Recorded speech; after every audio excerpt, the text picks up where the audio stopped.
बिरयानी, काबली पुलाव और हर किस्म के जायके चावल के जो आपने आज तक खाए होंगे वो सारे आप भूल जाएंगे, क्योंकि आज देने वाली हूँ आपको एक अरोमा पुलाव की ऐसी ज़बरदस्त रेसिपी जो बनाने में बहुत ही आसान है और खाने में बहुत ही मज़ेदार है। बहुत ही कम इंग्रेडिएंट्स, बहुत ही कम मिसाले जो हमारे घरों में हर वक्त मौजूद रहते हैं, उन्हीं को इस्तेमाल करना है हमने। तरीका थोड़ा सा हम अपना चेंज कर लेंगे और इसका टेस्ट आपको नॉर्मल चावल से, पुलाव से, बिरयानी से हटकर लगेगा। आपके घर वाले हर दफ़ा आपसे डिमांड करेंगे कि उनको यही अरोमा पुलाव बनाकर खिलाया जाए, क्योंकि इसकी खुशबू जो है आपके मोहल्ले तक में फैल जाएगी और इसकी लुक भी बहुत ही ज़बरदस्त खाने वालों को, देखने वालों को दूर से अट्रैक्ट करेगी। तो चलिए स्टार्ट करते हैं अपना आज का अरोमा पुलाव बनाना। रेसिपी इसकी बहुत ही आसान है। बस रिक्वेस्ट आपसे यह है कि वीडियो को कंप्लीट देख लिया करें ताकि सारे टिप्स और ट्रिक्स आपको अच्छे से समझ आ जाएं।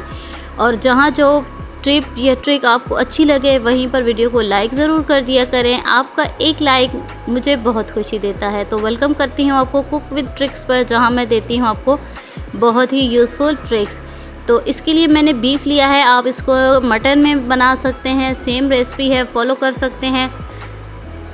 700 ग्राम बीफ है मेरे पास। हड्डी और बोटी का मिक्स गोश्त है, क्योंकि पुलाव जो है उसका असल ज़्यादा जो टेस्ट आता है, ज़्यादा खुशबू आती है वो हड्डी से आती है, इसलिए पुलाव में हड्डी को ज़रूर शामिल किया करें।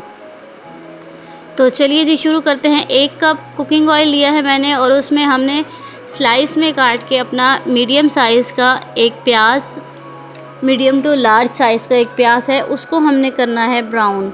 प्याज आपको बहुत ज़्यादा मोटा कटा हुआ नहीं होना चाहिए और ना ही गोल कटा हुआ होना चाहिए, क्योंकि हमने इस प्याज को आगे ऑयल से फ्राई करके निकाल लेना है और फिर हमने इसको अच्छा सा चॉप कर लेना है, या हाथ से भी आप इसको कर सकते हैं, मसल कर बारीक कर सकते हैं। बहुत ही आसान और बहुत ही यूनिक रेसिपी आज आपको देने वाली हूँ। आप इस तरीके से पुलाव बनाइएगा, आपके घर वालों को ज़रूर पसंद आएगा। थोड़ा सा चेंज जायका होगा, बहुत ही मुनफरिद और मज़ेदार किस्म की लुक होगी इसकी।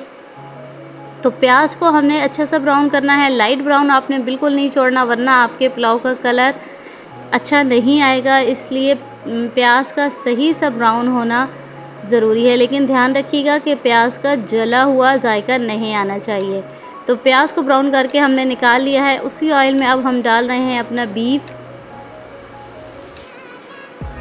मटन में अगर आप बना रहे हैं तो उसका कुकिंग टाइम जो है थोड़ा सा कम होगा, क्योंकि बीफ थोड़ा ज़्यादा टाइम लेता है। आप चाहें तो इसको प्रेशर कुकर में भी बना सकते हैं, इसकी यखनी वगैरह बना सकते हैं अगर आपके पास टाइम कम हो। तो देखिए उस ऑयल में मैंने बीफ को अच्छे से भून लिया है। इससे एक तो ये होगा कि इसका कलर बहुत अच्छा आएगा, दूसरा इसकी रॉ स्मेल ख़त्म हो जाएगी। तो ये स्टेप आपने बिल्कुल भी स्किप नहीं करना है। 3 से 4 मिनट तक तेज़ आंच पर इसकी हमने अच्छे से भुनाई करनी है। अब हम इसमें शामिल करेंगे अपने साबुत मसाले, खड़े मसाले कहा जाता है जिनको। इसमें है साबुत बड़ी इलायची, दालचीनी के टुकड़े, लौंग, काली मिर्च, तेज़पत्ता, ज़ीरा 2 चम्मच और मोटा कुटा हुआ धनिया। इसके साथ शामिल कर देंगे हम नमक आप अपने टेस्ट के मुताबिक शामिल कीजिएगा। मैं यहाँ पर 3 टीस्पून डाल रही हूँ, क्योंकि मैं 3 कप चावल के बना रही हूँ। आप अपने क्वांटिटी के हिसाब से अपने स्पाइसेस जो हैं वो कम ज़्यादा कर लीजिएगा। तो ये स्पाइसेस डालकर अब हमने इनको भी साथ में फ्राई करना है। आंच आपकी यहाँ पर मीडियम होनी चाहिए। इसके साथ ही अब हम शामिल कर देंगे यहाँ पर लहसुन आप चाहें तो पेस्ट भी डाल सकते हैं, मैं साबुत डाल रही हूँ। गोश्त जहाँ गलेगा वहाँ लहसुन भी गल ही जाएगा। साबुत लहसुन वैसे भी बहुत अच्छा लगता है मुझे पुलाव के अंदर, चावल के अंदर। अक्सर आप मेरी रेसिपीज़ में देखते होंगे कि मैं चावल में साबुत लहसुन ही डालती हूँ। आपके पास अगर पेस्ट हो तो आप वो भी डाल सकते हैं। मज़ीद 2 मिनट भुनाई करेंगे। बहुत अच्छा सा कलर आ चुका है हमारे बीफ का, खुशबू भी बहुत अच्छी आ रही है मसालों के साथ, क्योंकि भुनाई हो चुकी है। अब हम इसमें 8 गिलास डाल रहे हैं पानी के। 6 गिलास इसकी यखनी हमें तैयार चाहिए और 8 गिलास में डाल रही हूँ, क्योंकि इसको अभी हमने 1 घंटा तकरीबन हल्की आंच पर पकाना है, जिसमें हमारा बीफ अच्छे से गल जाएगा और पानी भी खुश्क होकर कम हो जाएगा। तो तकरीबन 40 से 45 मिनट गुजर चुके हैं। अब हम चावल साफ़ करके इनको भिगो देंगे। चावल का पहले से भीगा होना चावल को बहुत अच्छा रिज़ल्ट देता है, इसलिए ये टिप भी आप ज़रूर फॉलो किया करें कि चावल को अच्छे से साफ़ करके धो लिया करें और फिर उसको 10 से 15 मिनट तक भिगो के ज़रूर रखा करें। इससे आपका चावल लंबा भी होता है और निखरा निखरा भी बनता है। इसके अलावा इंस्टेंट बिरयानी बग़ैर आपको यखनी वगैरह बनाए बीफ की, मटन की इंस्टेंट बिरयानी, चटपटी बिरयानी बनाने की रेसिपी मेरे चैनल पर आसानी से मिल जाएगी। उसके लिए आपने सिर्फ चैनल को सब्सक्राइब करना है और मज़ीद अच्छी अच्छी रेसिपीज़ के लिए नोटिफिकेशन को ऑन कर दीजिएगा। प्याज हमने जो निकाल कर रखे थे, इसको आप अखबार वगैरह पर अगर रखेंगे तो ये ख़ुद ही बहुत अच्छे से क्रिस्पी हो जाएंगे। आप इनको हाथों से भी मसल सकते हैं, कूंडी डंडी में भी इनको आप चॉप कर सकते हैं। बहुत आसानी से ये आपके पीसे जाएंगे। अगर आप ग्राइंडर में कर रहे हैं तो थोड़ा सा साथ हम पानी शामिल करेंगे और बहुत अच्छा सा इसका पेस्ट बनाकर साइड पे रख लेंगे। अभी चलकर आगे एक बहुत अहम स्टेप है, वो आपको देने वाली हूँ। तो साथ में देख लेते हैं अपनी यखनी को। यखनी का पानी भी हमारा उतना रह चुका है कि जितना हमें चाहिए, यानी 6 से 6.5 गिलास पानी रह चुका है और गोश्त भी हमारा बहुत अच्छे से गल चुका है। अब हम चावल को इसमें शामिल कर देंगे और एक कनीर तक इनको खुले ढक्कन के साथ पका लेंगे। चावल की खुशबू को ज़्यादा बढ़ाने के लिए आपने इसमें सब्ज़ मिर्च का इस्तेमाल एंड पे करना है, क्योंकि उससे खुशबू अच्छी आती है और आपकी मिर्च की लुक भी ख़राब नहीं होती। छोटी छोटी सी टिप्स होती हैं, इनको ज़रूर फॉलो किया करें।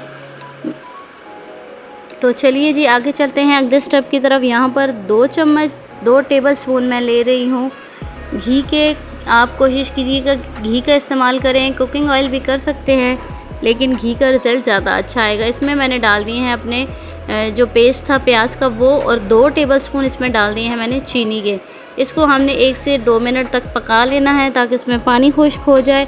और दूसरी साइड पे देखिए हमारे चावल का पानी भी आलमोस्ट खुश्क हो चुका है। अब बस हमने इनको दम पर लगाना है। तो उसके लिए हमने जो साथ में प्याज का पेस्ट तैयार करके रखा है, ये हम 1 चम्मच के साथ मुख्तलिफ़ जगहों पर डाल देंगे। चम्मच के साथ हम चावल के अंदर करेंगे इसको, ताकि अंदर तक अच्छा सा टेस्ट और कलर आ जाए। चम्मच के साथ इस तरह अंदर करते चले जाएंगे चावल को हटाकर। ना तो इसका कलर आपका मिक्स होना चाहिए और ना ही सिर्फ ऊपर होना चाहिए, क्योंकि इसका टेस्ट भी आएगा और इसका कलर भी आएगा, इसलिए अंदर शामिल इसको अंदर तक करना बहुत ज़रूरी है। तो देखिए सारे प्याज जो थे वो मैंने डाल दिए हैं इसके अंदर। अब हम सब्ज़ मिर्च रख कर इसको दम देंगे 15 से 20 मिनट का हल्की आंच पर। तो देखिए जी 20 मिनट गुजर चुके हैं। अब हम इसका दम खोल देते हैं। कितनी ज़बरदस्त लुक आई है हमारे अरोमा पुलाव की, बहुत ही अच्छी खुशबू के साथ। आपके पड़ोसी भी आकर ज़रूर आपसे पूछेंगे कि आज आपने कौन से चावल बनाए थे कि जिनकी इतनी ज़बरदस्त खुशबू आ रही थी। तो अच्छा खाना बनाते हुए अपने पड़ोसियों को ज़रूर साथ में याद रखा करें। वीडियो कंप्लीट देख ली है तो लाइक और सब्सक्राइब करना तो बनता ही, अच्छा सा कमेंट करके हौसला अफजाई ज़रूर कर दिया करें। खुश रहिए, खुशियाँ बांटिए, दूसरों के लिए आसानियाँ पैदा किए करें। अल्लाह ताला आपके लिए आसानियाँ पैदा कर देंगे। मुझे दीजिए इजाज़त अगली वीडियो तक, तब तक के लिए अल्लाह हाफिज़।